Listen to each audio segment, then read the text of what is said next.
Here at the Learning Commons, we have undertaken a workshop to help non-traditional students sort of get used to college. It's a way to kind of have a little bit of information up front that might give you some fair warning about some of the things you might experience. And the people who generated this workshop, one of whom is myself, are non-traditional learners. And this comprises the new normal in college, in the college experience for most of the people out there. Most people, a solid majority of people who are now attending college at institutions worldwide, are actually non-traditional. So there's a change that's happening in academia in a very fundamental way. And we wanted to make this workshop to help people get used to some of the processes that are different from what you might have experienced before in your life. And hopefully it'll be useful. So the Learning Commons is a one-stop academic support center where you can get help with anything you need. If you have papers to write, if you have math tests that you need to prepare for, including placement tests and exams in class. In fact, if you need to do your homework, we can help you with basically any aspect of what you might encounter here at COD. And we have specific subject tutoring, math tutoring, and the WRSA, which helps with writing, reading, and speech assistance. And that's all here at SRC 2102. So we hope to see you. So we say that non-traditional learners are the new normal, and they really are. About 70%, as we say, of people who attend college are considered non-traditional. So we'll provide some definitions that hopefully help you feel like you're not alone, because indeed you are not. We'll help you to handle new situations and tasks by setting a success mindset. And these are things that have worked for people that we're familiar with, things that have worked for me, myself, and other people who are considered non-traditional. We'll help you to prioritize time by using college resources that are available to you here at COD. So who are we, right? Who are the people who are non-traditional learners? Well, every walk of life is represented. Every ethnicity and culture is represented. And every age group is represented and in the group of non-traditional learners. In fact, it's the most diverse group of people that exist right now in any institution, anywhere. We are the new normal. 7 different criteria help to define who non-traditional learners are, and if you meet any one of these 7, you are considered non-traditional. As we say, includes a majority of post-secondary students, and these criteria, these 7 criteria, describe different situations that are encountered by non-traditional learners, and these can have an influence on the way you learn and the kind of things that you find effective. So being independent for financial aid purposes, having one or more dependents, being a single caregiver, not having a traditional high school diploma, delaying post-secondary enrollment, attending school part-time, and being employed full-time are all the sort of core criteria for non-traditional students. Additionally, homelessness, possessing a unique set of characteristics like a special needs situation or a learning disability, or any other set of factors which don't conform to a straight from high school into college paradigm, might coexist along with these 7 other factors. Most students are non-traditional. Therefore, non-traditional is not a euphemism for abnormal. I think it's important to note that. So if you're over the traditional age, or if you have a set of challenging circumstances you're facing, you are not alone. Absolutely not. It is very normal for students to face these situations. Now, unique characteristics often create distinct learning patterns. Everyone is different. Many non-traditional learners have children or other dependents. Now, you might identify with those remarks, right? Work will be an additional consideration. If you're working and going to school, that's a challenging situation, and it is considered non-traditional. Now, because many non-traditional people work full-time, that is more than 35 hours per week, they have financial obligations that they have to meet. It's just logical that if you're doing that, you probably have those responsibilities. So if you have that type of family situation, it might be quite a bit more difficult than you would see in a traditional paradigm. And you have to work at making sure that you maintain your resources, your personal resources like time and energy, right? Just personal things, so that you're able to meet all your responsibilities. The creators of this workshop, the people who made this, were non-traditional learners. I'm one of the people that participated in the making of this workshop. I started college relatively late in life because I was displaced by the economic downturn of 2007-2008. The other creator, named Anu, she's one of the people who work in the Learning Commons here, also contributed to this effort and was also non-traditional. Anu and I both learned from our experience as non-traditional learners, and we think you might be able to learn from it too. So we're going to give you a few tips on how to proceed. One thing that Anu said was that when I started this journey 4 years back, my two kids were in middle school and high school. I was also, she says, working part-time as a yoga instructor. Had to balance work, family, and classes at COD. That can be quite a challenge.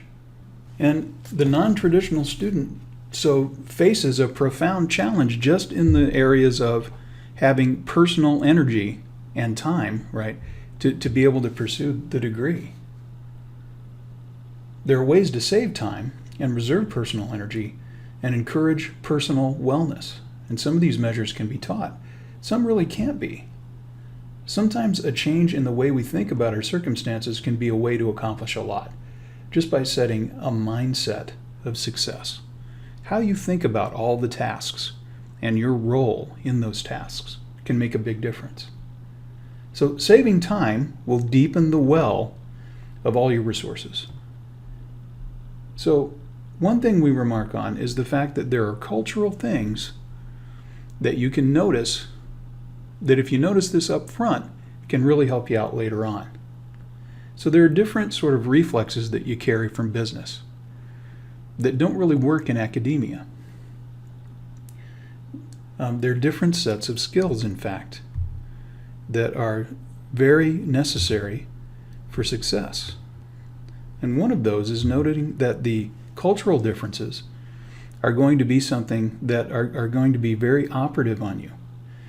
You might have a get what you pay for mentality as you're going through school. Like you may reason, well, school costs all this money, therefore I have a relationship like I do with a vendor, right? So when you go to a store and you buy something, you can expect you should expect, in fact, some really good customer service. If you don't receive that, you might feel like you're not getting much value, right? Now, education is similar. You do have a right to expect the best possible outcomes and the best possible service while you're here, and you will get it at COD and most other colleges. But it doesn't necessarily translate directly. So that's an example of a cultural change, a cultural shift from one paradigm to the other, from business to academia. Now, not only can these differences be culturally institutional, right? They can also be international differences. And Anu remarks on that. And she says, while going through my recertifications, evaluations, and other things went smoothly just because I was not the only one going through it, and thus there was a set system to help me go through the process. It'll probably be the same for you as well. She says, do not hesitate to talk, express, make a point, ask questions just because you sound different than others. Be patient, and others will be patient with you as well. No one is perfect. No one accent is a perfect accent. It's all about getting used to. People around you will get used to it, but only when you speak, so don't be shy. She goes on to say, try to make yourself familiar with common typical words or phrases being used in your surrounding area and try to use them in your daily business. For example, she says, when I asked someone how to go to a particular place, the person said, I would go this way. Well, she says, I got confused as to why he or she is going to that place when I'm asking her how do I get there. In my country of origin, she says, the response would have been, please go this way. While driving my vehicle, I always used to listen to the radio stations to get familiar with the accent, common phrases, area-specific things like sports teams. This is where I noticed some subtle differences in the way some words are pronounced differently than how I used to. For example, schedule, anti-clockwise, and so on. So there are cultural differences that can be both institutional and international. Now, most adult learners face a challenge when they first begin college. They may, because of long experience, regard the college as another government institution, like the post office or the DMV. I carried that attitude myself. Now, while colleges are similar in some ways to these organizations in that they're publicly funded and that you have to, obey a certain set of rules, they're engaged in some very different functions. Part of the test of college is navigating the requirements of each of the respective departments that you're involved in. Now, we also address this commercial vendor-buyer set of reflexes. It doesn't work that way. Education is very different. One might use a commercial set of reflexes when attempting this journey through the process. But colleges don't work that way. Confrontation is not your friend, and I learned this the hard way. Nobody's accusing anybody of being confrontational, but that was a problem I brought in. Confrontation did not work for me. Now, while you do have the right to expect the best might not be readily apparent to you. Learning isn't always a process one can fully understand at its outset, and growth can sometimes be a little painful. Realizing that help is not a handout might help you to defeat a DIY attitude. A lot of people bring that into college as well. A lot of adult learners think that they have to do things on their own, and that finding help for the tasks is, somehow admitting defeat or something. And this couldn't be farther from the truth. Assembling anything worthy often requires a lot of people, more than one person, right? People don't achieve great things alone, and college is no different from that. So tolerating this set of hoops that you have to jump through can be pretty difficult for people coming back to school for the first time. The process can be pretty complex and can seem like an effort to get students to spend more time and energy and money, by the way, on college than is necessary. Academic counseling can help you. It can help you to head off those problems. You should get to know your advisors. These people are devoted to helping you out. And it should be noted that higher ed can be a segue to a better job or a new career, but this is by far not the only means that you can improve yourself with education. It is only loosely related, in fact, to job training. Thinking skills and the judicious use of resource are the main skill areas you're going to encounter during your education. And they, in fact, are the things that employers prize so highly. People who are able to use resources to remove barriers to productivity are the people who really prosper in businesses. And education is that same process. It's a very similar set of things. So if you learn how to use the resources of a college, you'll be more likely to use the resources of an institution to achieve great things. That's why employers like college-educated people. So there's intrinsic value to the education process that isn't necessarily expressed in job training or in dollars. Resiliency, open-mindedness, and critical thinking can be powerful tools in any paradigm, anywhere. Any field of human endeavor probably involves something like that. Now, if you're using a preconceived set of reflexes, that's not the end of the world. It is probably going to happen. We are made to learn from our past and bring our experience into different areas. And that's a good thing. That can work for you as well. You've come far in life by knowing how to deal with people who are trying to get you to believe a less than true sales pitch or do the very least amount of work possible while making the most money they can off you. Okay. you've learned to discern that, but that's not what's going on in academia. Business has to increase its influence, and so therefore there's a commercial set of reflexes that are used on you as you are using them. But this is not true at most colleges. There isn't an attempt being made to make you engage more as a student and charge you more money. That's just not true. College staff, including instructors, administrators, and even students, are actually on your team. They're part of a network of people you can use to get things done. If you enlist them, if you enlist the full team to help you and assemble the right tools and the right resources, you'll be much more likely to be successful, and you will remove a lot of those barriers. You'll have a much easier time. Now, many people will come into college with abilities that will help them. For example, if you know how to use a smartphone, you have a very powerful means of making your life easier. In fact, we say that if you can use a smartphone to prove someone wrong, you can use a smartphone to help to assist your college work. Now, harnessing this tool for use at school can be very helpful. If you have trouble with writing, for instance, using the voice writer on your phone with Google Drive can make getting ideas on paper a lot easier. Recording your lectures and reading out loud into your voice recorder, then playing it back while you're commuting can be really effective too. I use that all the time.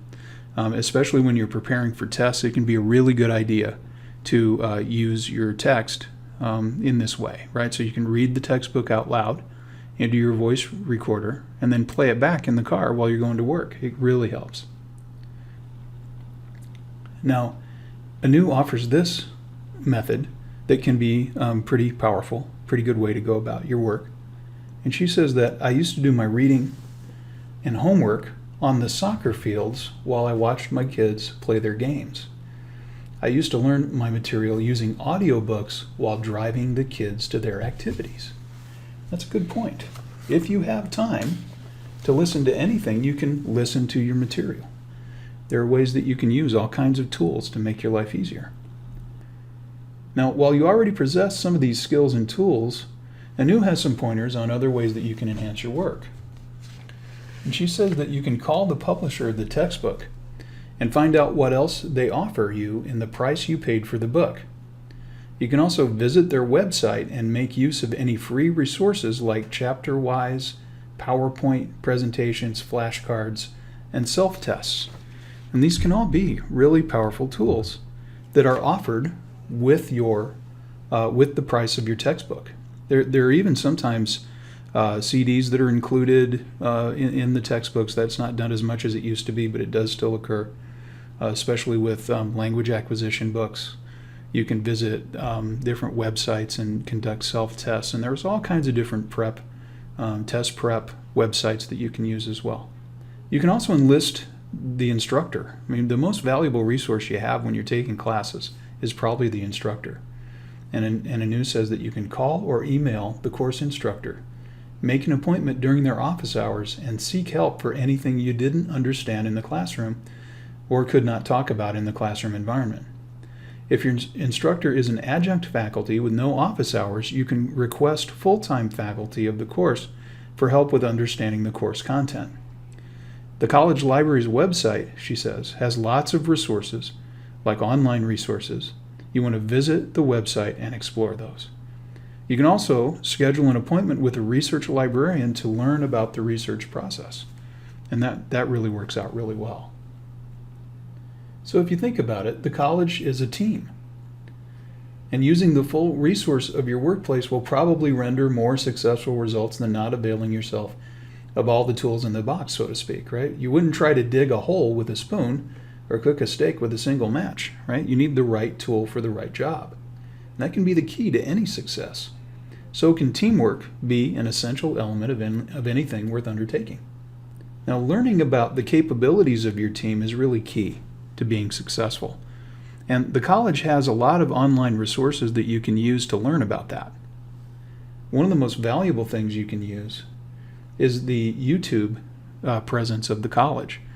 There's a YouTube presence COD puts on. It's searchable.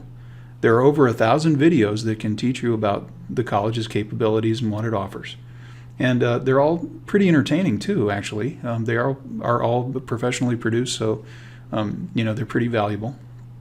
And you can go to that YouTube presence and just type in something you want to learn about in the search bar of the channel, and then hopefully that'll return some results that are interesting and useful to you. Sometimes it'll just be useful to generate some questions. That can be sort of a step zero, right? Like when you're assembling your classes, when you're starting to sign up and you're just getting to know the college really well. Going to that web presence can be a good way just to generate questions for the next step in the process. So step zero might be go to the YouTube channel. Then you just want to proceed to counseling and advising with your questions. Now, the college has a web presence where if you go to cod.edu, you'll see a page in front of you that is the college page. At the left, towards the middle, top, there will be a search bar. You can just type in counseling and advising, and that's a really good next step. So after you've generated some good questions for your counselors by using the YouTube presence, you can then take them those questions in a 25-minute counseling session. Everybody gets one of these counseling sessions up front. You can meet with your counselors along the way, right? So after every semester, you might meet with them. But they are a really good resource when you're planning out your college career and what classes you're going to take and how long it's going to take and so on, right? It can be a good way to go ahead in a really informed way. And that can help you to avoid developing a lot of stress. So it's important to note that counseling and advising can keep you from signing up for classes you don't need and can help you to take classes in the right sequence. That can be a really important part. Now, I did not visit counseling and advising when I first started out. At least I didn't use their services effectively as I might. So I ended up taking some extra classes along the way, ending up spending a little bit more money than I should have. And it took me a little bit longer than it might have otherwise. So I really would have benefited from counseling and advising. I made some assumptions about my own abilities in this area, and believe me, it is a complex process to get the right classes at the right time. So you want to avail yourself of this step. This is actually very important. So step 0 would be go to the YouTube presence. Step 1 would be go to counseling and advising. Now, Anu says that this is the place where I went first when I thought of restarting my teaching career, called the advising office.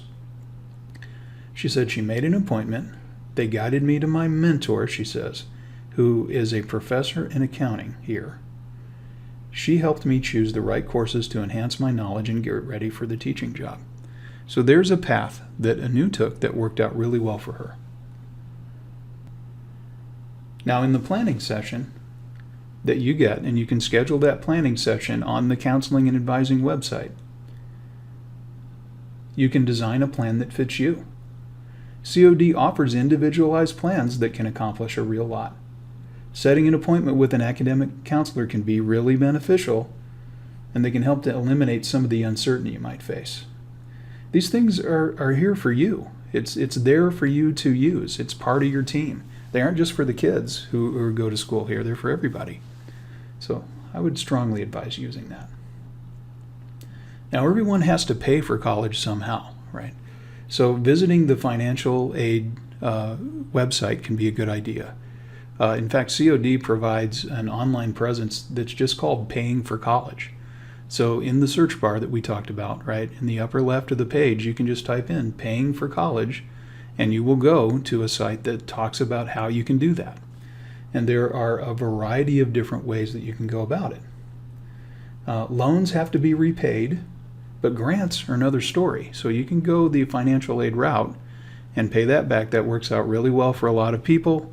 You can also get grants and scholarships, and that Paying for College site will describe a lot of those and give you a means to apply for them too. And I would strongly advise going for it. Apply for everything you can. You may as well. It can work out really well. Now, it should be noted that the WRSA, which is the entity that puts out this workshop, can help you with your scholarship essays. In fact, any college writing that you need to do can be assisted by the WRSA and the Learning Commons. It's worth noting that sequence and order of the classes that you take is very important. It's very possible to take classes in some of the social sciences or in philosophy or in some other areas where you're required to do a term paper, but there's no English prerequisite. So in other words, you might not have taken English composition classes that you really need to be able to do these papers correctly. Now, if you encounter that, you can come to the Writing Center and get help. But it's really just better to take the English courses up front. All of these classes, even in writing and reading, get harder as you go. So taking the sequence, right, English 1101, English 1102, Speech 1100, as close to your start date of school as possible is a really good idea. It really helps you to be prepared for all of the things you're going to encounter in classes, because you may have papers and presentations in your Psychology 1100, right? You might have that. In fact, I think nearly everyone does. So it can be really good to be prepared with the basics, with the gen eds up front.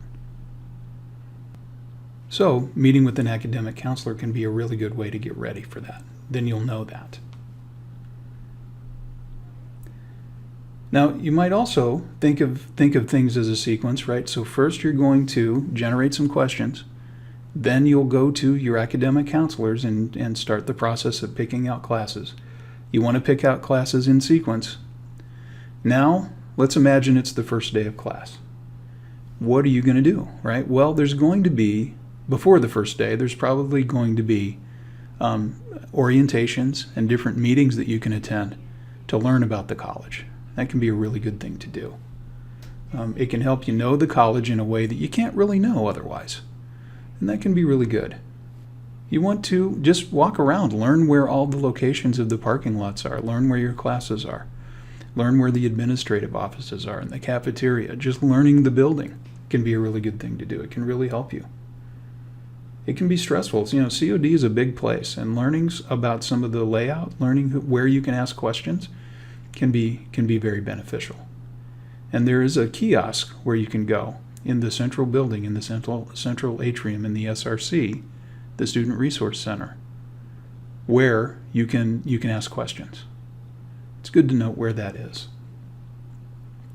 Also, it's worth saying that teacher's pet, right? The annoying person who is the teacher's pet in grade school, and that whole concept is sort of outdated after all, right? This is college, right? So being upfront, owning the process, participating in class, talking to your fellow students and the instructor is a good thing to do. I will admit, I was a little shy when I came into the college situation, and I would normally pass on interacting with people in class. I thought, well, I'm too old, to interact with other people.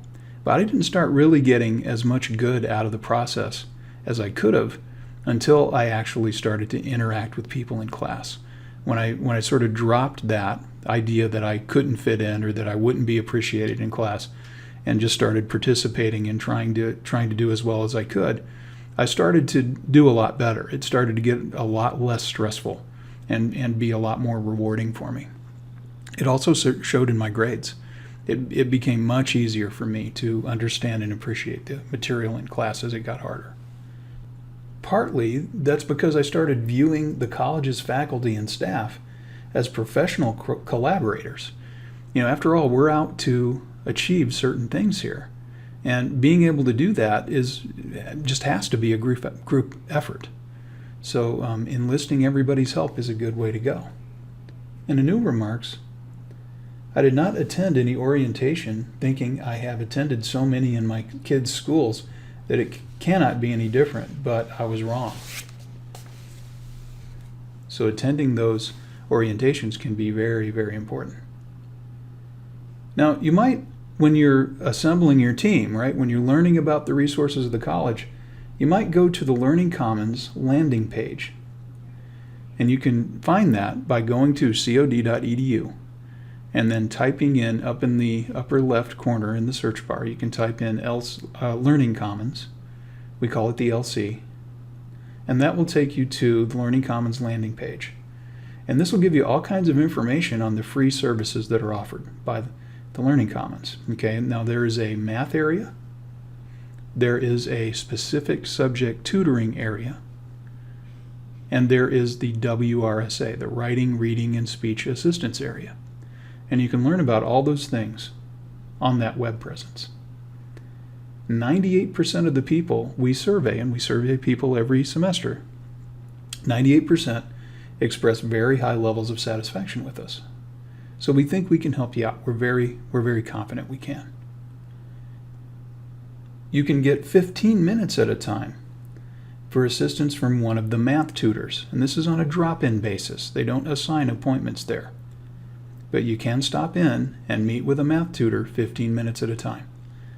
There are also work areas where you can work on your math homework, and then if you need assistance, you can meet again with when another tutor becomes available. You can meet with them. Very handy service. In the WRSA, you can get help with writing, reading, speech, and conversation if you have acquired English.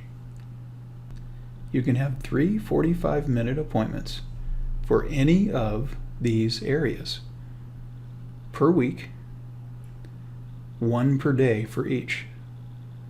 And if that's a little complex, you can hit the website and read about that, or you can certainly call us and we can describe our services in detail. Now, these services can save you effort, energy, and time. We hear it every day that people who use our service really benefit from it, so we encourage you to come in. You can also meet with us online, which is important, but you have to register with us first to be able to do that. It's a very simple process. Now, the WRSA, similar to COD's online presence, the WRSA, the Writing, Reading, and Speech Assistance area, also has a YouTube presence that has all kinds of useful resources on how to write papers, how to use visuals in a speech, how to do research, how to approve sources. There's all kinds of very valuable things, and you can find that by just going to Google, type in YouTube, and then search for the WRSA presence, and you can write Writing, Reading, and Speech Assistance, College of DuPage, and that'll get you to us. You can take a look at all these handy workshops and presentations on how to do all of your coursework. And of course, you can visit us too. Now, COD's library is a very excellent library. They really offer a lot of fantastic services. One of the best libraries in the state. And you can make an appointment to see a research librarian right on the library landing page. If you go to cod.edu and scroll down, towards the middle of the page, you'll see an item called Library in a link. And then you want to click on Library, and it'll take you to the landing page. You can make an appointment there. Now, there are also many other valuable resources on the library page, which you can use to evaluate sources, perfect your MLA and APA style papers, and find all the information you need to research the topics you'll encounter in class. You want to be hands-on, right? Take advantage of this. It will definitely pay off. People who have unique needs can benefit from the Center for Access and Accommodation, and there's a web presence for that too. You can find that by just going to the home page and typing in Center for Access and Accommodation. You'll get to the landing page there. Accommodation is something the team provides you. You may as well use these services if they're useful to you. In fact, I have a niece who is in college now at a different college who needed these services, and it really worked out well for her. It got her the accommodation she needed. She had diabetes. She has diabetes, and so because of that, needed some extra accommodation. And there's absolutely nothing wrong with doing this. It works out really well. If you need those accommodations, by all means, you should learn about those.